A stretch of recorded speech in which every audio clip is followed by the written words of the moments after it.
Welcome everybody to the Eye of the Serpent for another pick a card. So today's pick a card is inspired by me recently purchasing a couple of decks, which nobody will be surprised when they hear the name of one of them and the kind of theme behind the other, given the name of this channel being Eye of the Serpent Tarot, because the first one is the one that you can see three cards there from. It's the Sacred Serpent Oracle.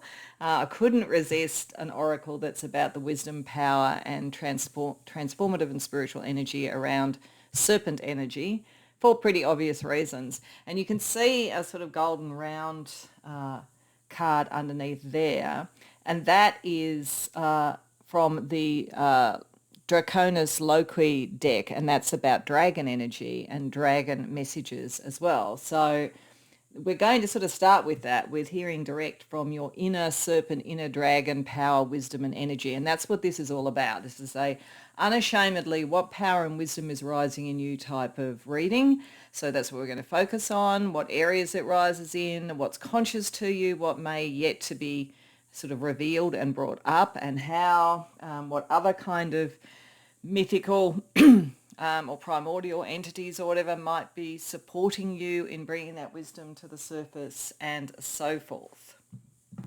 So if that sounds like your cup of tea, hopefully you'll find something in one or more of these readings. And of course, you might have quite a bit rising, so it's quite reasonable if you feel drawn to more than one pile to go to more than one pile.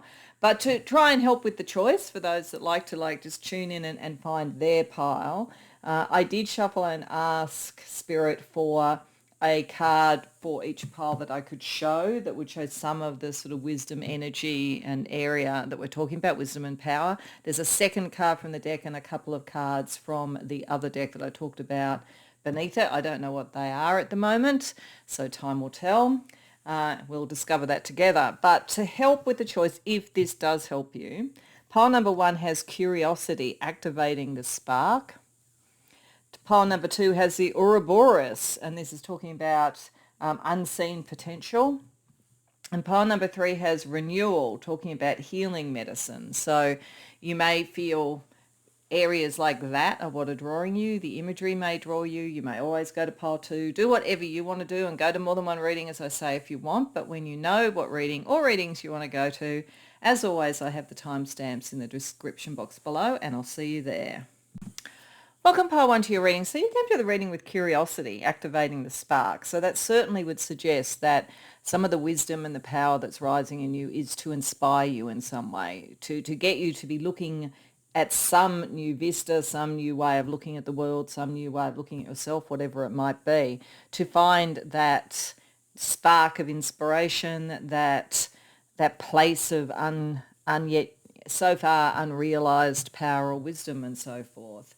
And therefore it's very interesting that the other card you got is Leviathan, which talks about exploring the deep. Leviathan is a very interesting primordial entity that is sort of demonized within certain circles, and in other circles is connected to the Ouroboros, which is interesting, and is also connected to very ancient priesthood. So there's a lot in Leviathan, but what it is around is the capacity to create out of chaos, amongst other things. So you know, some high magic goes towards it in terms of chaos magic, I guess. But it is about going within the depths. It is about going within one's own soul and one's own kind of watery depths, emotional depths, spiritual depths, and the shadow and chaos. So it's very interesting when you have inspiration and that sense of going as deep as necessary, even into chaos, to create something.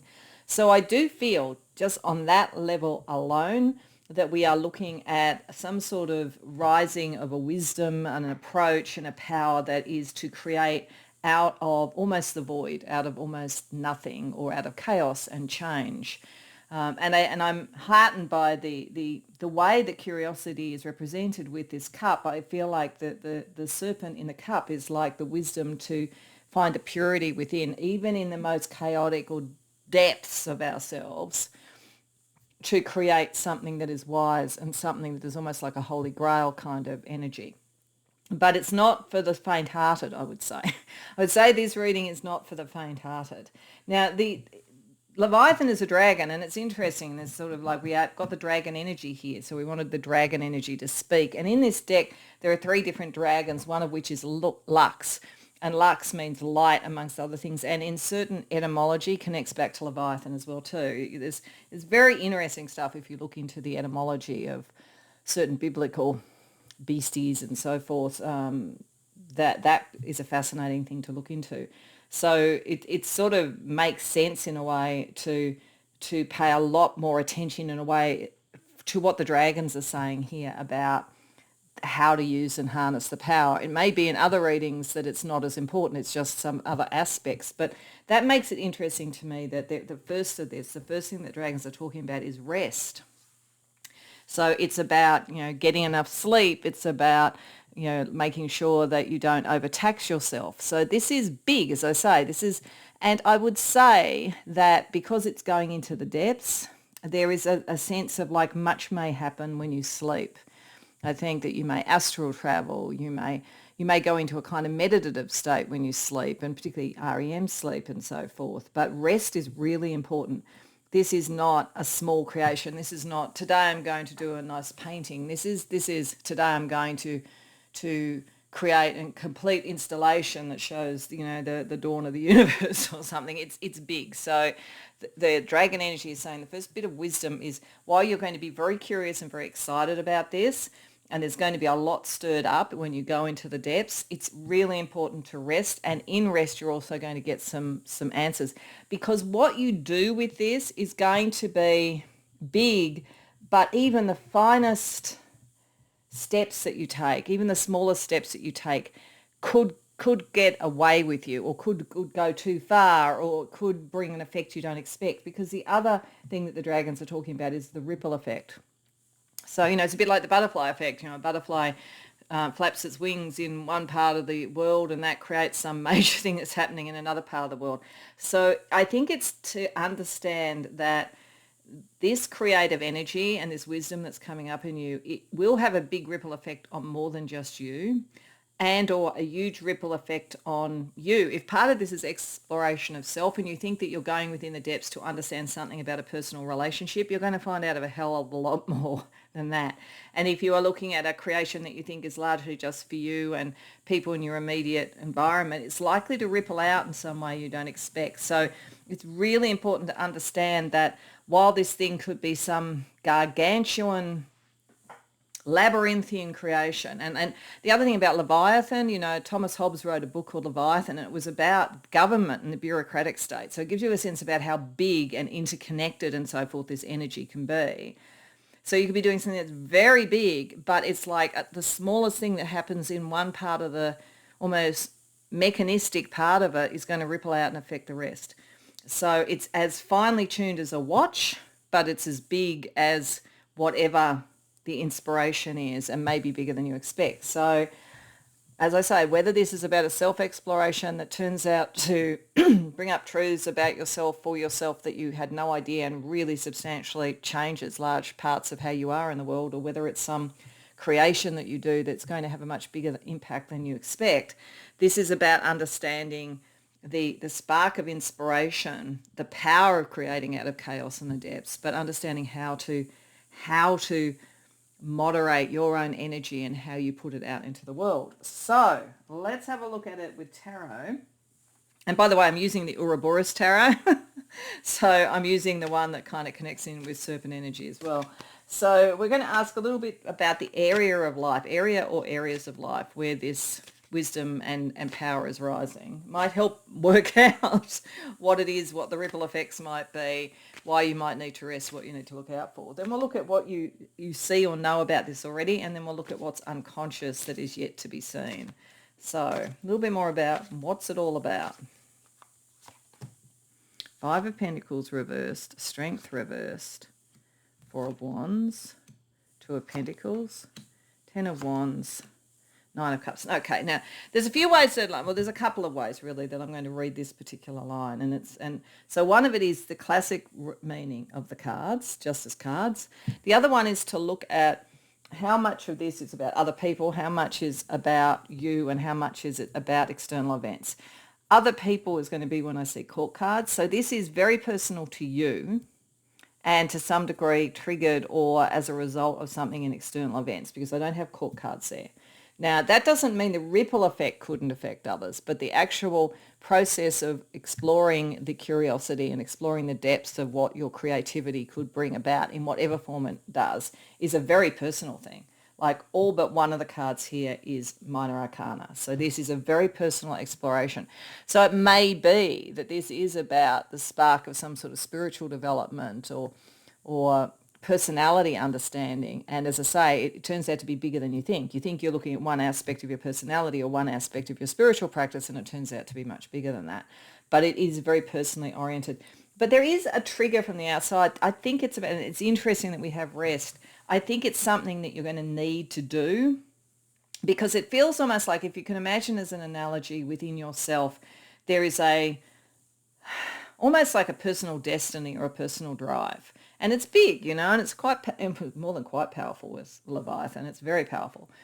And it kind of is almost becoming a more and more urgent thing to look at. It's like almost suppressing that takes a lot of energy. And like it's almost like being really normal takes a lot of energy, because there's something that's really creative and different and new in you spiritually or personality-wise or whatever. So I think it's almost, interestingly enough, I think rest is both what you need to do to manage this energy, but I think it's almost the need for it triggers it, because I feel like the external event is you just get kind of like burnt out or worn out on some level, like you're tired, you don't feel, it could be a physical thing.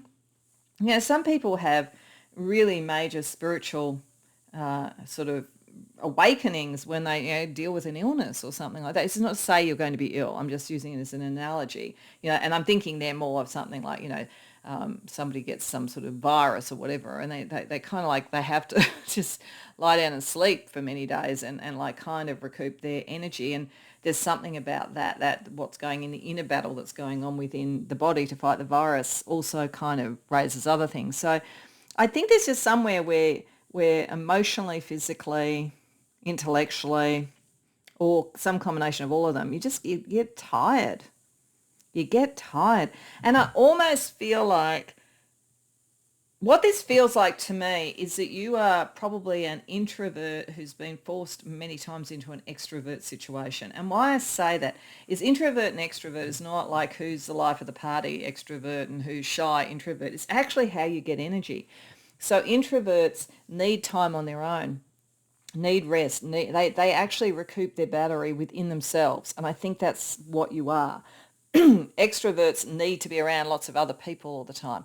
This feels to me like what triggers this is like, even if it's good, even if it's nice to be around people. So it doesn't necessarily mean this is coming out of a crisis.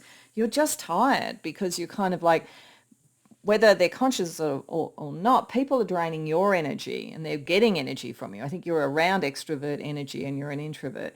And I feel like it's like cordoning off the time for rest and making a decision, like making a material decision, like one part of my life materially can be with these people, but another type needs to be mine. I need to get this into balance because I have to deal with the tiredness. Because if I'm going to really enjoy my life, I mean, I enjoy the people I'm around, you could enjoy the job you do, whatever it might be, but there's a real burden because of like an energy drain.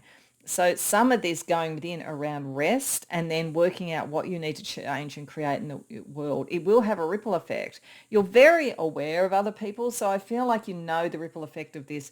I think you would know how to say to people, I'm sort of not going to be available this weekend. I just need to chill or something, without upsetting people. But you kind of need to do something like that. You need to replenish your batteries. And in the process that you do it, this other thing will come up. But it's almost like it's a surprise to you.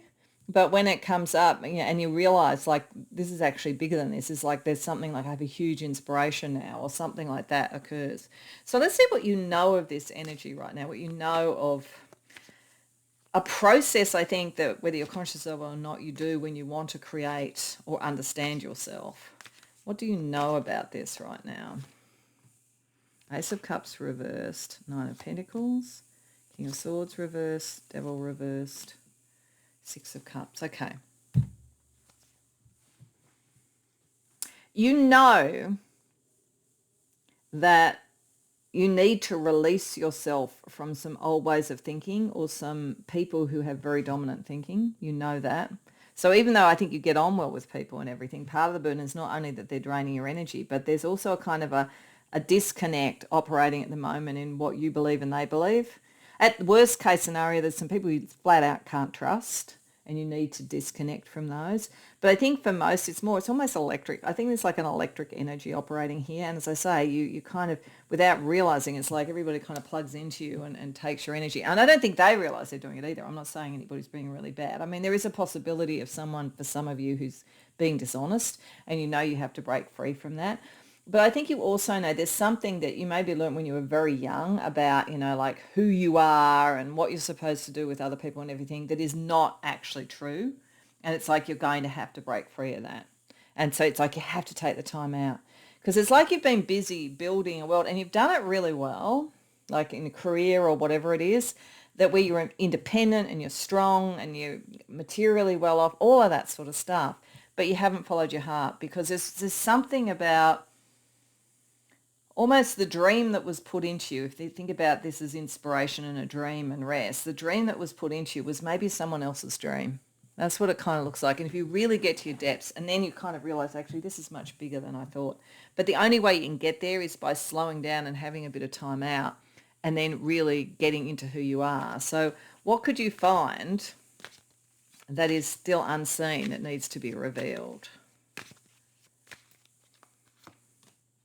Ace of Swords, Four of Cups, Seven of Wands reversed, the Hierophant. Yeah, you are breaking out of a way of thinking, a belief structure and orthodoxy, something like that. Some of you may change a job or change work. You may change it from a very rigid or traditional structure, or you may go into one of those if you feel that fits you better and you want to sort of pursue something in government or regulation or academia or religion even.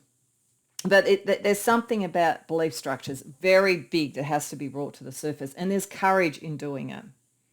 You have to have courage in doing it. But the new idea wants to come. The new idea wants to come. It's not interested in the emotional block anymore. And like the thing about the Four of Cups is that there's always something good in it. It's like just when you think, oh, this is just too much, that's when the actual offer comes. That's where the new inspiration comes. But it is going to require some courage to stand in your truth rather than, whatever you've been following. But I've got to tell you, if you've got Leviathan there, you've got about as much strength as you need for it. It's not, in fact, if anything, you've got more strength than you think. That's why the ripple effect is an important thing to think, because you might think, oh, well, I'm just going to change one or two things. Nobody will really mind and it'll all be fine. And then suddenly everybody's kind of like, because it's shifted the energy that you have and everything, and everybody's thinking like, what's happened with this person? It kind of ripples out. Or you think you change you and you do that, and then suddenly there's so many people doing it as well, and it's had this effect of liberating others. So it could be a ripple effect that people are disconcerted by, or it could be inspirational. But it's going to be bigger than you think. Okay, so given that, let's have a look at a couple of other primordial energies that probably aren't going to be serpentine, though it's, there are a few in the deck that I'm using that are, so we'll see, that can also help you with this self-revelation, I think, self-revelation and self-liberation. So we get Luthia, who looks like she's down in the watery depths as well, and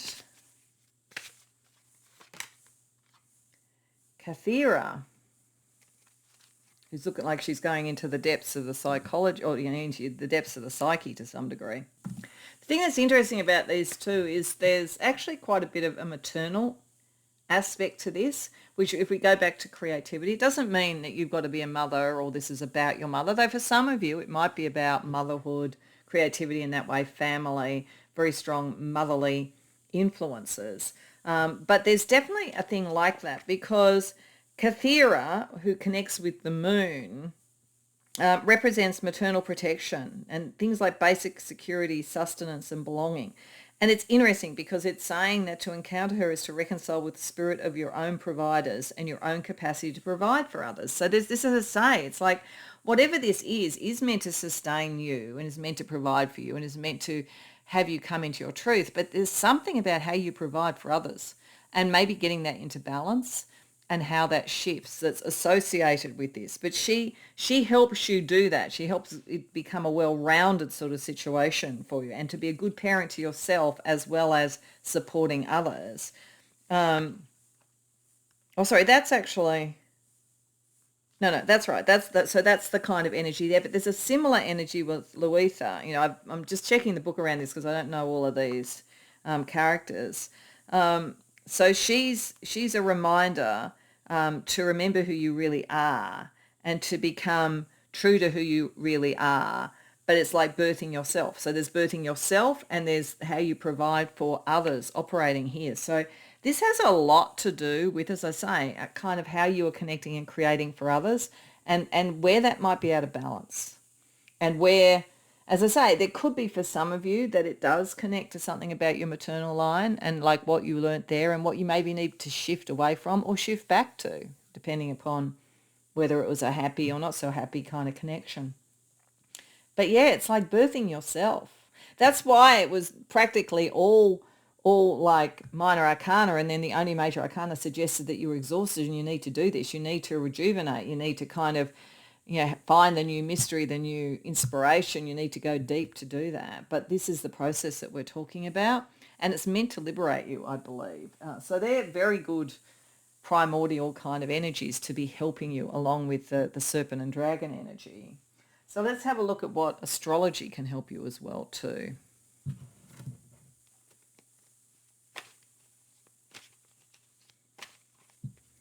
Firstly, you have the North Node in the 12th house, Pisces. Yeah, like the North Node going towards your own personal private area and your own sort of spiritual depths and so forth.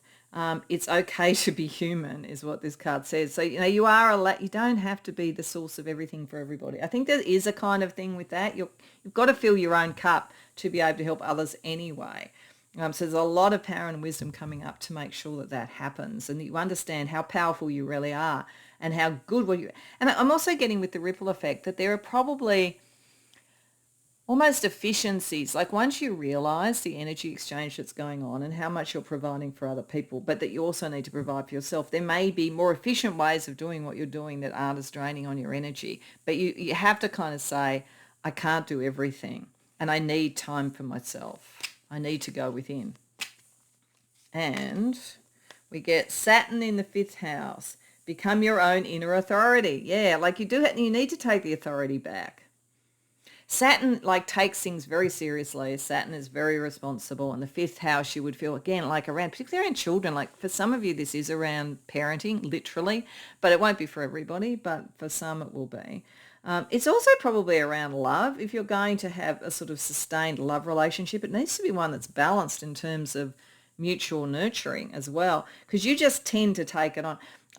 I suspect you're one of those people who, when you were 5 years old in your family, you were almost the most mature person in your family. Because you've been kind of serious and structured, and that's why you need Leviathan, actually, because the reality about this is you need a bit of chaos if everything around you is too rigid and if you're too disciplined. Like you kind of need to let go and learn who you really are.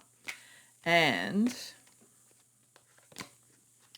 Jupiter in the 4th house, Cancer, I feel sweet home. Yeah, it's got a lot of this has to do with home life, the people that you're closest to and so forth. But it's also probably, you can expand, become enlivened again, become joyful again, being on your own within who you really are. The 4th house is who we are at our core. So that's meant to be joyful.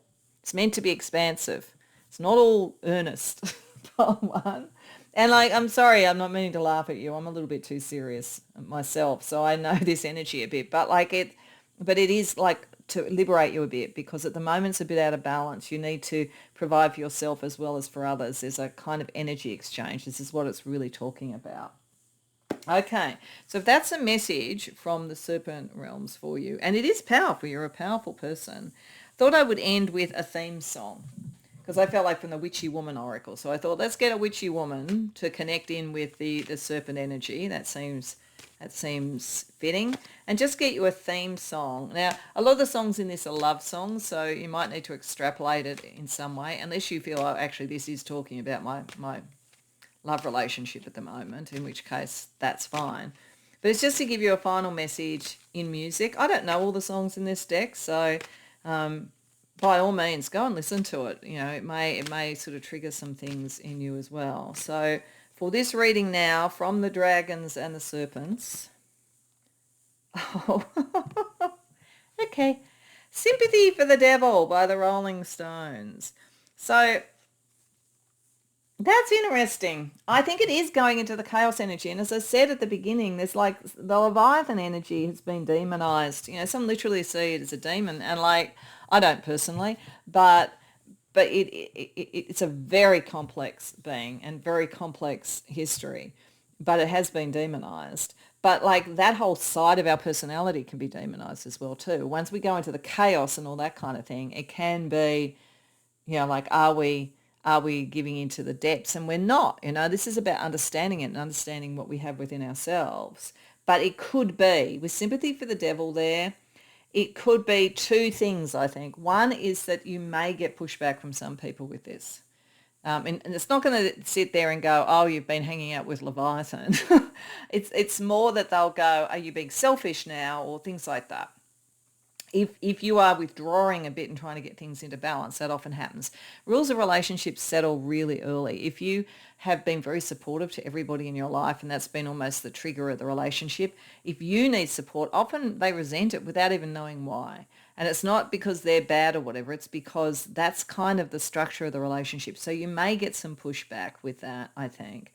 I think the other side of this too is that there is a lot of power. You are going to access a lot of personal power from this. So if you think about the lyrics to that song, it is a kind of discussion about how ancient the soul is and how much influence it has had. And if you think about the ripple effect, how much influence you're going to have. So very interesting energy. I knew these readings would be interesting when you're dealing with this sort of energy. So it's a bit morally ambivalent, but I think that this is something that you can deal with and know, because you're with that Saturn in the fifth house, like you're going to have the kind of self-discipline, I think, that's necessary to deal with it. But as I say, people may get a little bit in awe of the power that comes through, or they may demonize a bit of what you do. But this is important. It's important to get into balance. So I hope that resonates for you. I hope you enjoyed the reading. If so, please like the video and subscribe. If you care to share in the comments, I'd love to hear. Otherwise, I hope to see you in future readings. Welcome, pile 2, to your reading. So you came to the reading with the Ouroboros, which in itself is an indication this is going to be an interesting reading, because the Ouroboros is the snake swallowing its own tail. It is a symbol of like high magic. It is the energy that surrounds certain parts of the Kabbalah. It is the Akashic records. It is the life and death and reincarnation cycle. So many things the Ouroboros talks about, and therefore it talks about limitless potential. So this is about understanding potential in you, rather than limiting what your potential is. And along with it, you've got the cosmic serpent, which is kind of a version of the Ouroboros. So it's doubling down on it. It's talking about expanding consciousness. So this is definitely a reading that is about a kind of spiritual awakening, a kind of bigger picture view that is coming through for you. I suspect for many of you, it's something that's built over a number of lifetimes with the Ouroboros. It's coming to some sort of point of almost initiation or graduation. And it's like that sudden bolt of understanding that expands what you think the universe is, what you think you are, all of those sort of things. Now, the interesting thing about that's what the serpents are talking about. But what the dragons are talking about, firstly, we have truth. So I think that it is both an indication that if you feel an expanding consciousness, it's a validation. But given that the other dragon energy here is talking about forewarning, it is both a validation and a caution. Because I think what it is saying is that well, it could be one of two things, and it will be interesting to see what we get with the tarot. One is that the expanding consciousness, while true, could be almost a little bit mind-bending. So you may have to work out a way to take it in without being overwhelmed by it.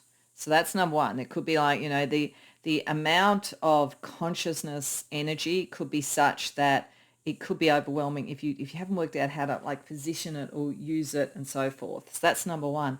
But the second one is that when you're in a position of expanding consciousness and you're looking at limitless potential, all of those sort of things, it's wonderful, it's exciting, but it's very easy to overdo it.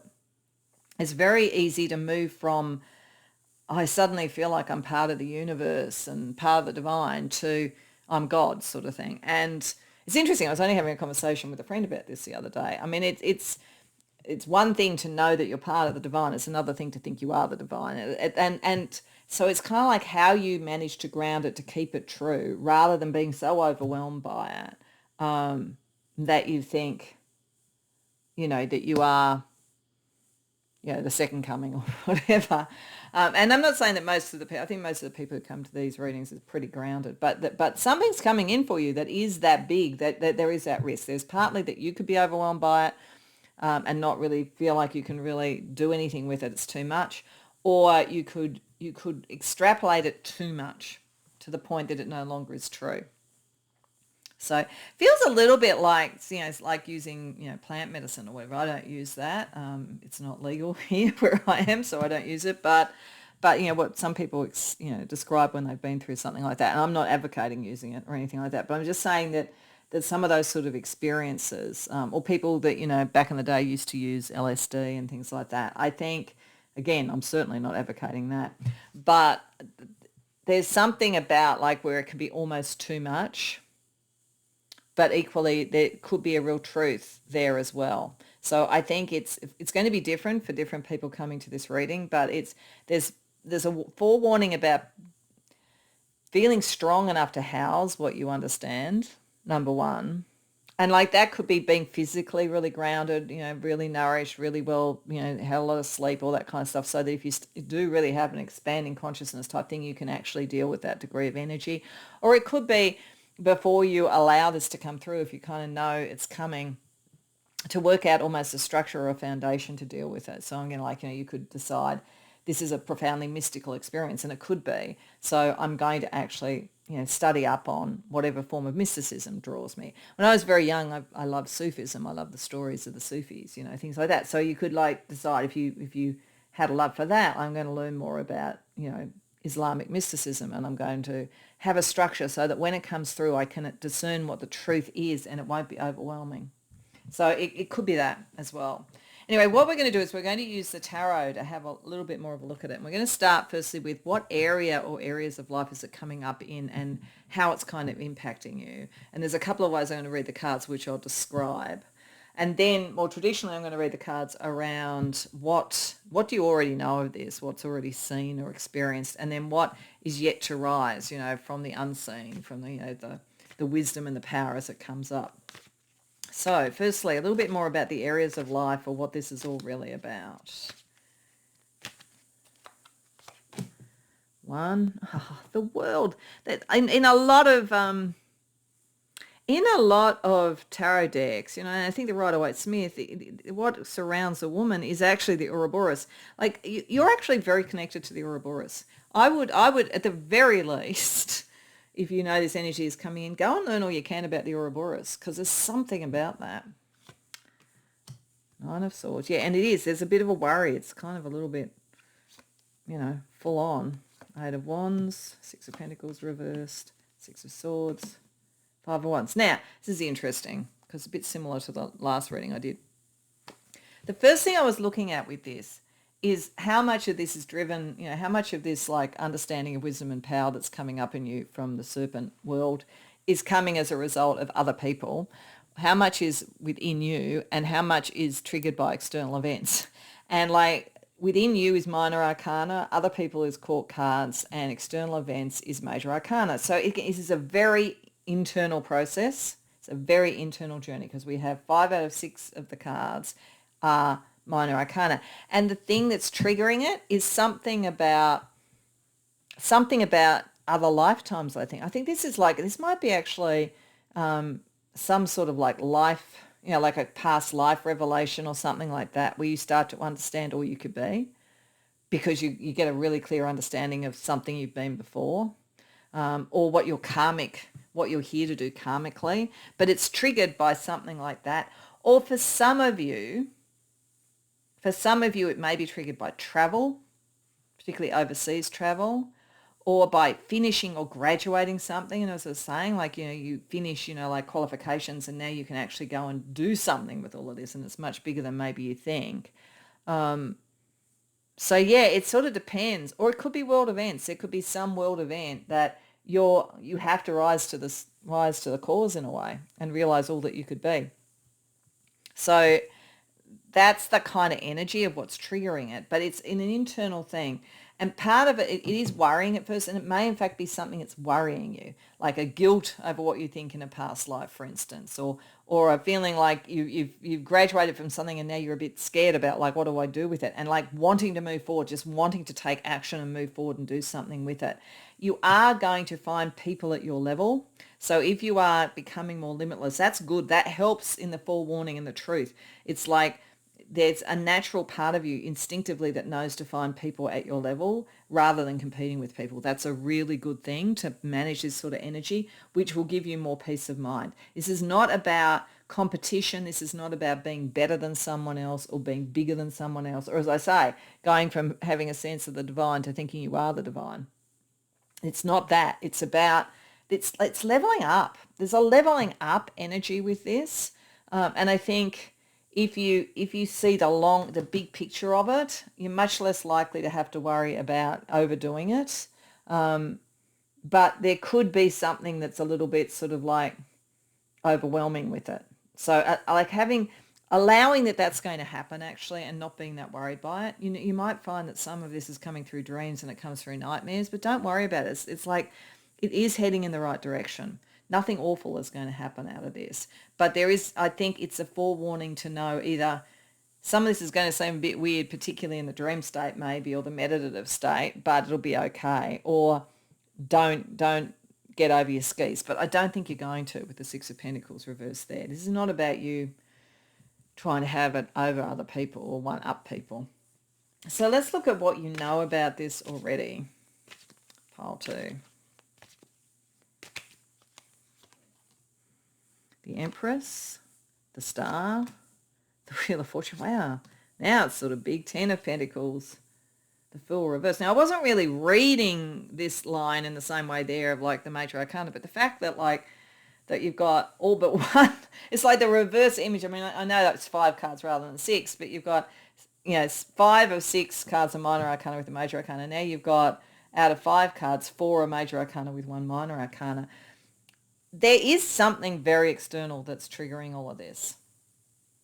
It could be, coming into a concept from a very strong female figure, a female guide, a parent, a teacher, who is really, really encouraging you, I think, that the time is right to follow your dreams and you could do really well with it. And there is some memory. So whether it is a memory of like doing something else in your life and this is the next stage and you think, oh, actually I know when I get to this point I've completed X, Y, and Z, and that's when I really kind of turbocharged into what I was really meant to do. I'm kind of there again.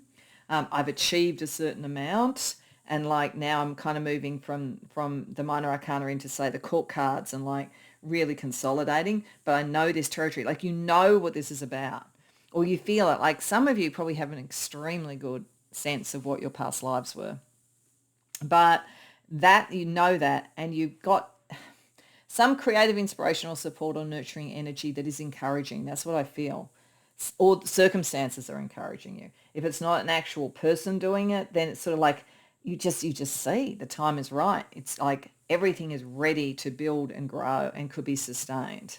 And that's that sense of like your potential, like the expanding consciousness, everything. But it feels as though it's something that is in service to something you do in this world.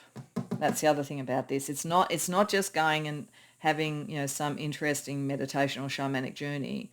It's like, how do you apply that? So what has yet to be revealed?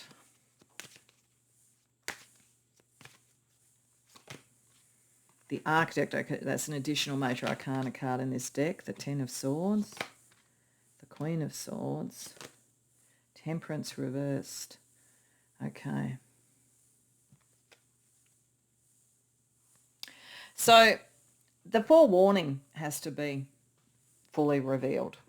The bit that was sort of there. It's like the architect, see, there is something in you guys where it is at that kind of order of expanding consciousness where there is a risk that you suddenly think you're a god, because the architect is kind of the representation a bit like Hokhmah of the Kabbalah, or if you think of the architect in the Matrix movie, it's a pretty good example of it. It's like the creator of a system. So I think there's something in here where you do have this possibility to create a different way of looking at something, a system, something. There is something innately creative about this.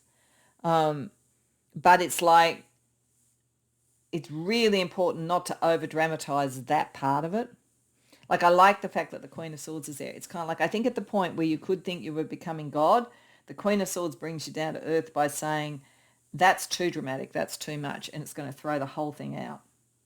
So I think there's quite a strong feminine influence around some of you. Now, whether it's a person or whether, as I say, well, it's an ancestral line, and with some of this kind of like karmic sort of stuff, it could be an ancestral line, or it may be a very strong feminine deity. I think there is something that's going to help give you a kind of intellectual structure to not run away with it, but there is a risk of that, because it's, whatever this is big, and you're going to feel like you really know what you're doing, but it's taking it to the next level. And it's like, at that point, you have to be careful not to sort of move from spiritual development into spiritual narcissism. And we can all do that. So it's really important not to do that. But I do feel like there's a really good influence on you to stop that from happening.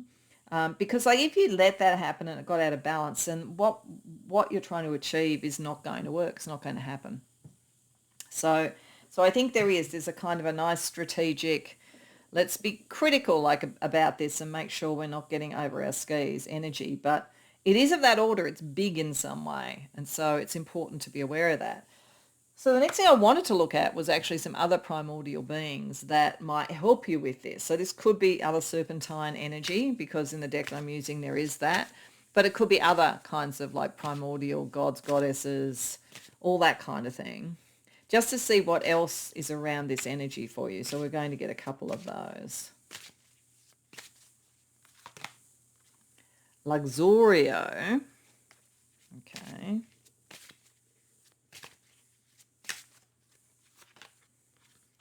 And Lunara. I think that might be, I felt like one of these might be feminine. This may be connecting to this female energy. If you don't instantly go, oh, I know who that is, it's my best friend or it's my mother or something, then I think it could be Lunara. Now, I always pause to look these up because I don't know all the gods and goddesses in this deck, so I will do that. Okay, the first thing that strikes me as I sort of look at this, which is really interesting, is this is the moon and this is the sun. So that's very alchemical as well. And a lot of the kind of imagery in this deck is quite alchemical. So there's something very big here about your spiritual development. It's like, and like, it could be expanding your consciousness to find your divine partner, potentially, even though most of this seems to be more around, kind of the spiritual path you're finding. It could be triggered by something like that. And that, if that's the case with the kind of the sense of the equals that we had, that's a very good thing in terms of finding someone at your energetic level. That could be actually a very good balance to this, that if you say you were studying high magic and you get to the point where you kind of really have become a magus, then being around other magus or magi or whatever the word would be helpful, so that it's not too much. But in any case, we're talking about the sun and the moon. So when we look at the sun, which is like Zurio, this is like being a king. Like, so there's something here. There is something about coming into real power in some way. And it's meant to bring fortune, wealth, prosperity, which makes sense with the Ten of Pentacles. Whatever this is likely to be very materially good for you. It's lucky. So this is overall lucky. But again, it's like, don't overblow something, or don't blow it really. But there is a lot of luck and energy around it. So like Zurio wants you to have a life of luxury, have the good life. Like there's almost like a karmic reward associated with it as well too. And then Lunara, which is moon, as I say, is sort of around connecting to the emotions, the intuition, and finding your way in the dark, a soothing light in the dark. And I almost feel like that's her there as well, in a way, with a cosmic serpent. So it's almost like through this journey of expanded consciousness, you're going to find your way through what you need to clear, and where there is foreboding and all that kind of thing, find your way through to get to the truth. When you find the truth and it's balanced, then you can create what you need to create in the world. So that's pretty exciting. Let's see what stars are guiding you.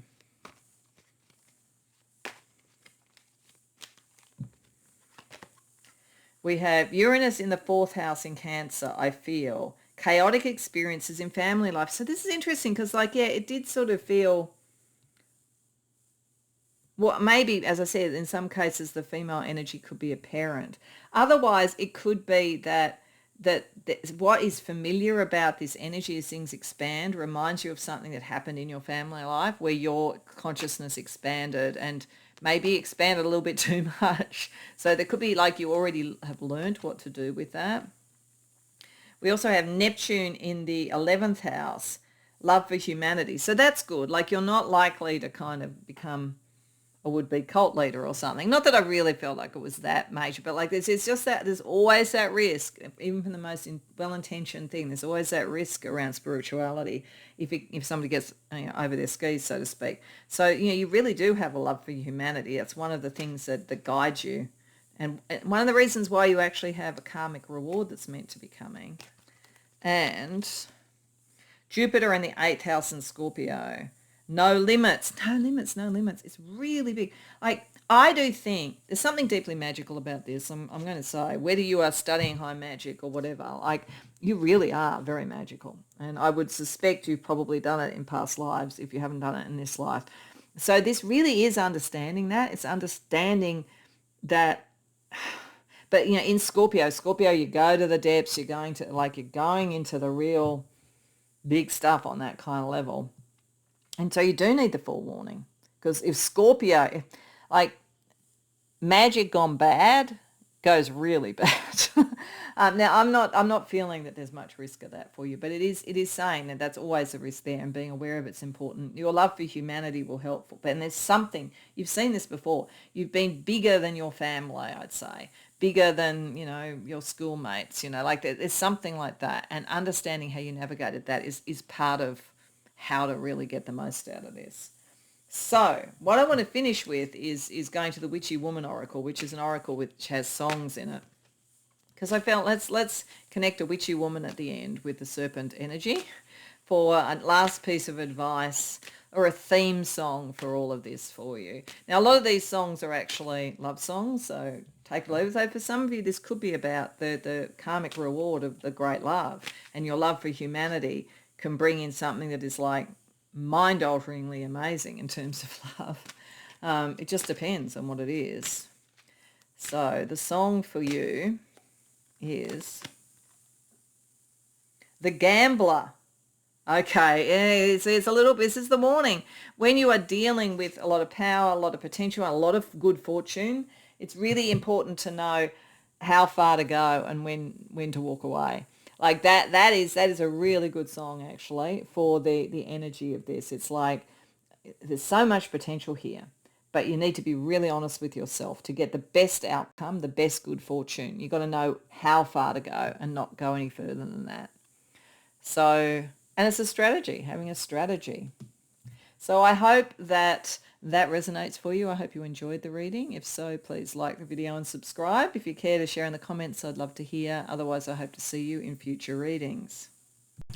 Welcome, Pile 3, to your reading. So you came to the reading with renewal, healing, medicine. And so it may well be that many of you, either you feel like being a natural healer is something that's rising in you, or a power and ability, or that you're looking for healing so that you can fully tap into your own power. And that definitely could be part of this. But looking at the other cards that have come with it, and even the way that this is represented, I think it's more complex than that. Certainly the other serpentine energy, patience, play the long game, is whatever this is big and is going to take time. So if it is a healing journey for you, it's very positive. It's very likely to happen, but it'll take a long time. Or if you are going into some sort of healing profession, it will take a while to get the qualifications or to build the business or whatever it is that you want to do. So you do need to play the long game on all of this. But I think there's something deeper spiritually as well, because the picture here, amongst other things, looks like the serpent that's on the caduceus, which is the healing. It is for doctors and for medicine. A representation of healing and medicine, and that is part of what this is representing. But that dates back to Moses. That dates back to when the Exodus occurred and they crossed the Red Sea, and they're sort of like wondering, and he goes up to Mount Sinai and gets the 10 Commandments. When there is rebellion, he then comes down with this snake that is on the staff that he has, or on I think it's a sort of a kind of a staff, but it could be a sword, I'm not sure. But in any case, it is the thing which when people were kind of rebelling against what the divine will was, they were suffering illness from and famine and so forth. But when a snake that was connected to this bit them, it cured them. So it's a kind of interesting energy around being cured by venom, being cured by the sort of like in a kind of a, trying to think of the right words for this, sort of like the thing that ails you becomes your healing medicine. So almost a bit homeopathic. But it's a representation of the power of healing and the healing of the divine, connected to some form of chosen destiny. So I get very wary of talking about the chosen ones or anything like that. So I'm not really going to talk about that. But I do feel that there's something about this, because it is about the long game. And then we have message. So I feel like Moses was a prophet, okay? And I'm not even sure if that's really what the creator here was pointing at. In fact, because I read these intuitively, I'm just going to pause and see what she wrote in the book to see whether she was specifically talking about that or whether that's just what I'm getting. Now, I just checked. She's talking more about Asclepius as a Greek god. But as I say, that representation is very similar to the Moses thing as well. And the reason why I feel like it kind of connects as much, if not more, to that in this reading is because we have message, firstly, from the dragons. And as I say, Moses was a prophet. So I feel like there's actually something here about prophecy. There's something about connecting to the divine will. There's something about receiving messages that are healing messages for you or for other people that have a strategy and a long game. And then we have the dragons talking about Trinity.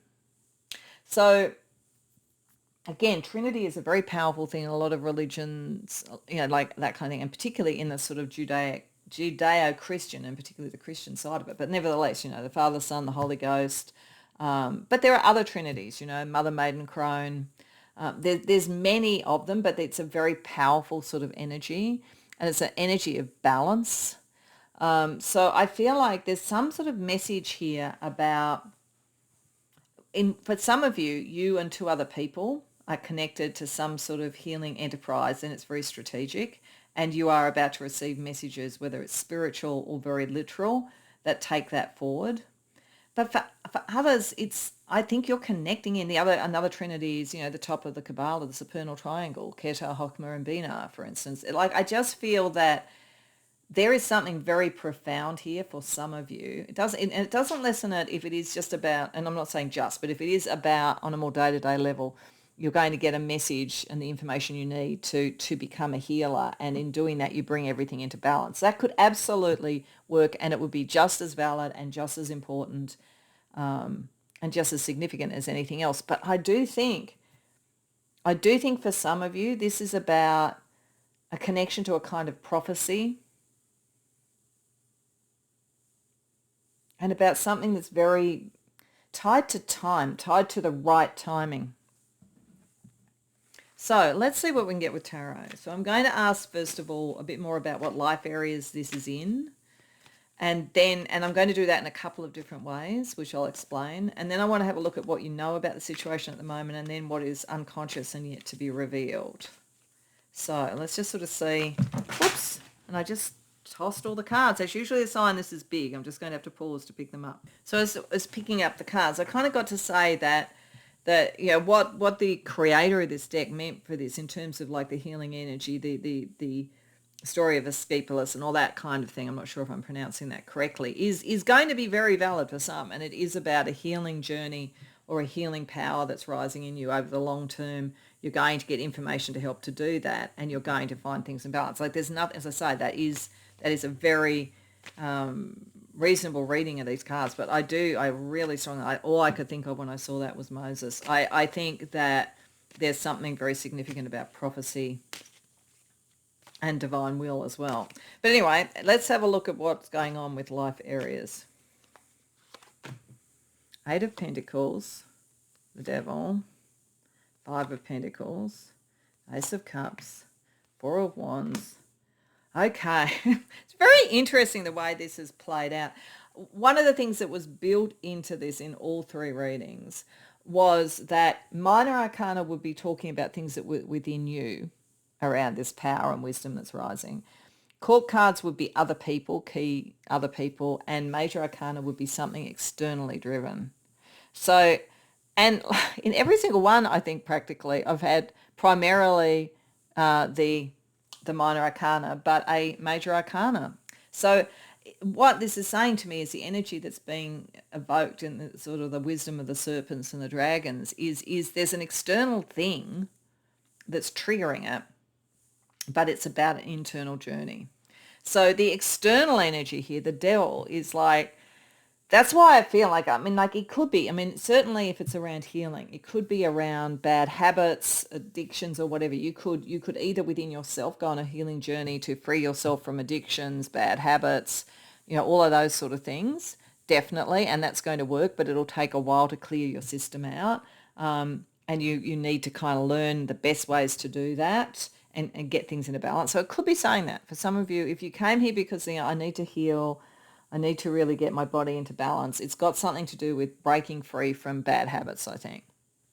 And then it's like the ones that kind of, you've got the skill and knowledge to do this, the ones that kind of make you feel alone, like where is it? Like things like comfort eating, that kind of thing, breaking out of that, or like what you do when you're feeling not connected with other people. How do you nourish yourself rather than in whatever ways you're doing that are like that, and coming out and like learning about it and like kind of reconnecting with knowledge. That could definitely be the case. And or if you were learning about how to help others with that, then understanding the triggers that have to do with this, which is, as I say, kind of like whatever the healing, it needs to reconnect with the heart, but needs to look at the triggers, or almost social triggers that are doing it, I think.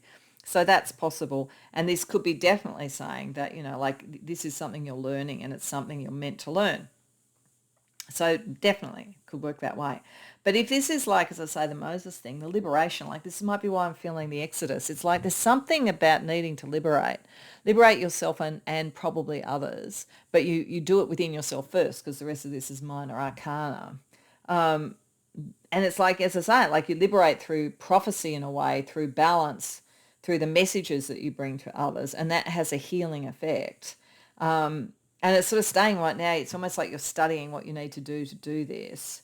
And it's coming from like discontent around like the people around you. There's stuff that's not connecting. You want to reconnect to the heart, but eventually you're going to have to come out with what you do. But it's sort of like, it's like this is telling the strategy, the long game. I'm going to be really, really good at what I do before I do it. So if you are picking up prophecy, I'm going to really understand it. And I'm going to work out how it fits into the social fabric before I come and say what I'm going to say. So let's see what you know about this right now.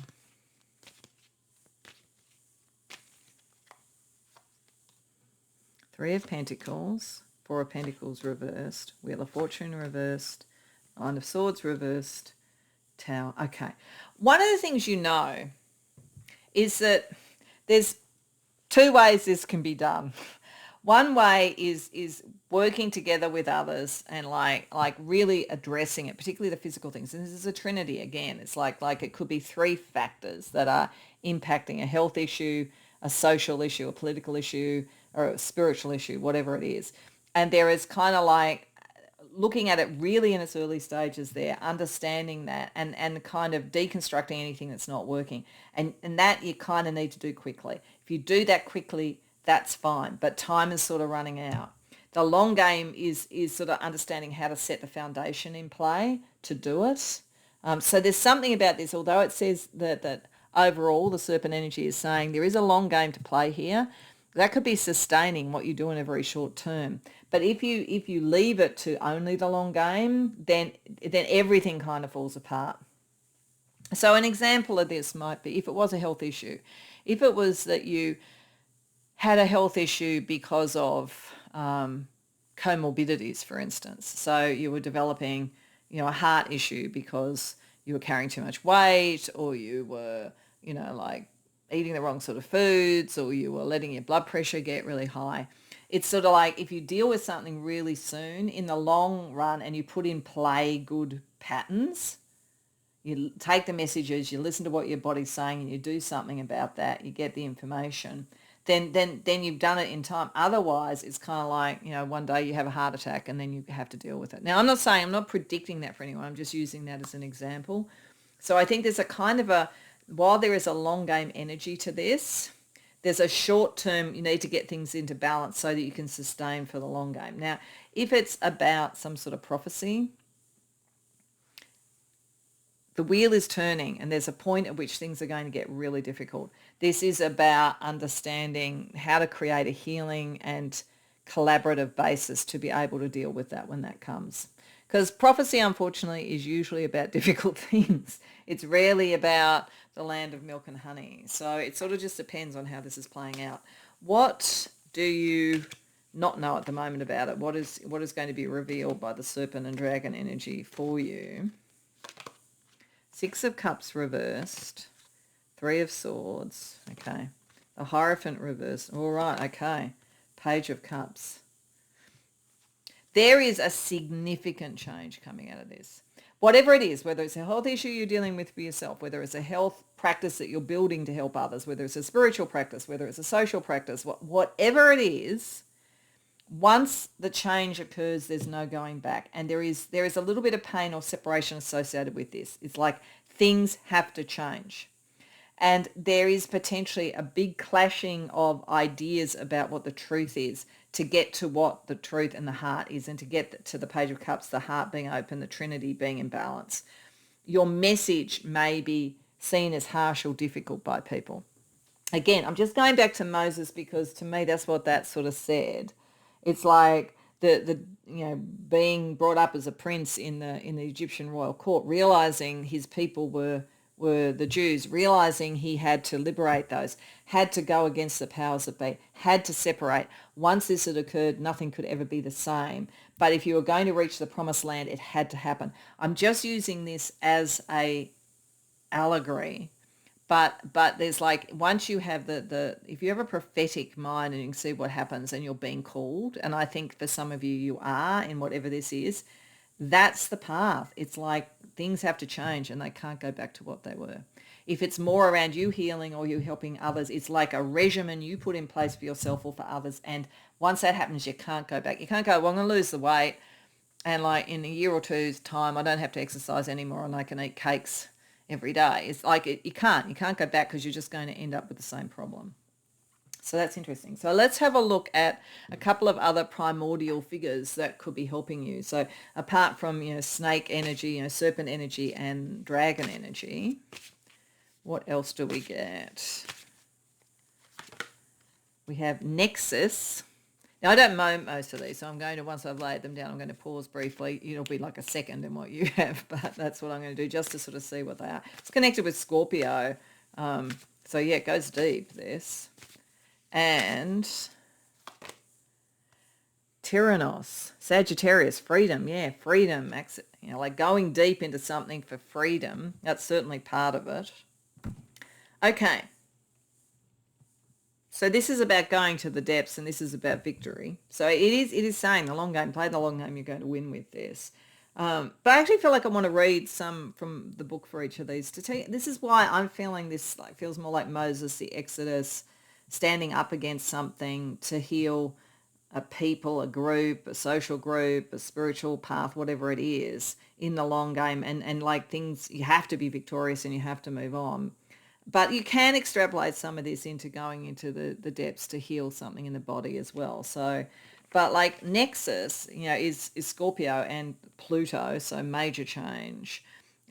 She represents mystery, whether it's reference to the abyssal void of space or the abyssal darkness of caves. That's also interesting with the Trinity. I just want to stop on that. One of the Trinity things that I mentioned was the supernal triangle and the Kabbalah. So you have Keter, Hokmah, and Binah. In between that and the other parts of the Sephiroth is a invisible Sephiroth called the Art.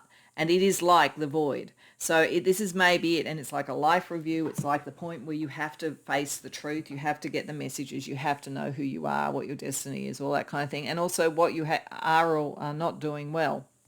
So I think there's something about that as well for you. It's like self-knowledge. Self-knowledge is important.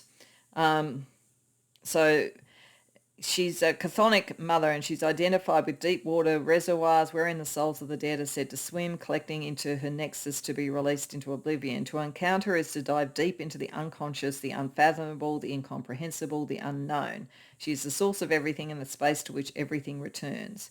Stare into the abyss and she stares back at you. Take a time out and close your eyes. Just exist for a moment. So this is like, I think this is the getting of prophecy. Like, I think that there is a message, which is what that is going to come, like whether it, as I say, is just the message that you need to heal your body or to help other people heal, or whether it's something much bigger. It's meant to come, and it's challenging, but it's also liberating and victorious. So Tyrannos is Sagittarius and Jupiter, and he is inspired by heroic saviors. He represents the most popular archetype in all myth, heroism.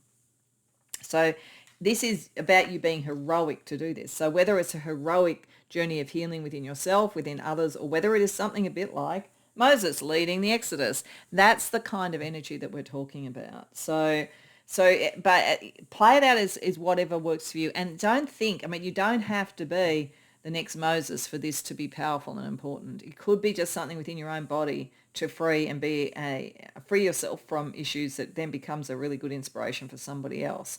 But for some of you, this is the coming of an understanding of your power of prophecy and the responsibility that comes with that. Okay, so let's see some astrology to help guide you.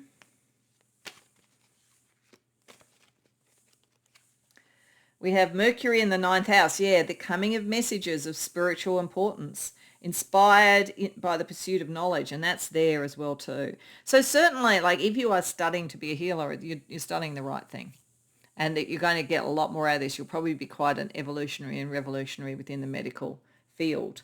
But knowledge is important here. Look for the messages. Understand what you're dealing with. Secondly, we have Uranus in the 5th house, ego fracturing experiences. Okay. Yeah, well, I would imagine Moses had a bit of an ego fracturing experience. This is kind of like big changes about your understanding of yourself and what you want to create in the world. It could be for some of you a health issue you're dealing with. I don't think it's predicting that, okay? So I don't think if you're perfectly healthy, it means that tomorrow you're not going to be. But if you were drawn to this because of that, you probably already know part of what it is. It's like suddenly you're aware of issues with your body. Or it could be that, you've done the study and you've had some resistance to what you want to do as a healer, and like you've got to play the long game, but you're going to break through. But it's been a bit challenging, just as I say, it was challenging for Moses. And we have Sun in the 12th house, true believer. Yeah, there is, as I say, there's a true believer, divine energy to this. Like it really does have that. Moses was a true believer and was tested. The belief was tested, and so you may find your belief in whatever this is tested. But like this is based on something very profound, and the messages that you're getting are right. And it's like just play the long game, understand the goal, basically. So really interesting. So to finish off, I just wanted to get a card from the Witchy Woman Oracle, which is an oracle that has songs in it. So I just thought a witchy woman connects quite nicely with serpentine energy. But it's like just meant to be a theme or a last piece of advice associated with it. I don't know all the songs in this, so I may or may not know the song that I pulled from the deck for you. I'd advise maybe going and listening to the song just to sort of see what its lyrics are, or reading the lyrics on, you can look up the lyrics on Google. So we get Oh, this is interesting. This came up for one of the other ones. Some of you may be going to two, and that's fine. Sympathy for the devil. There is something where it is a bit iconoclastic. It's crash through or crash. Often prophets are not honoured in their own land. They are seen as troublemakers. Moses would have been seen as a troublemaker. It also, to me, the sympathy for the devil concept is stuff that is done over eons. You know, you listen to the lyrics and it's like, you know, I was around at this time and I was around at this time and I was around at this time. So I think there's a very strong indication here too about a lot of past lives coming together for whatever this is. But I think it is saying that you know, there may be a period of time where what you do, whether it's in medicine, whether it's in spirituality, whether it's in politics, may seem to be heretical. But the tide of time and information is on your side, so just play the long game. So I hope that resonates for you. I hope you enjoyed the reading. If so, please like and subscribe. If you care to share in the comments, I'd love to hear. Otherwise, I hope to see you in future readings.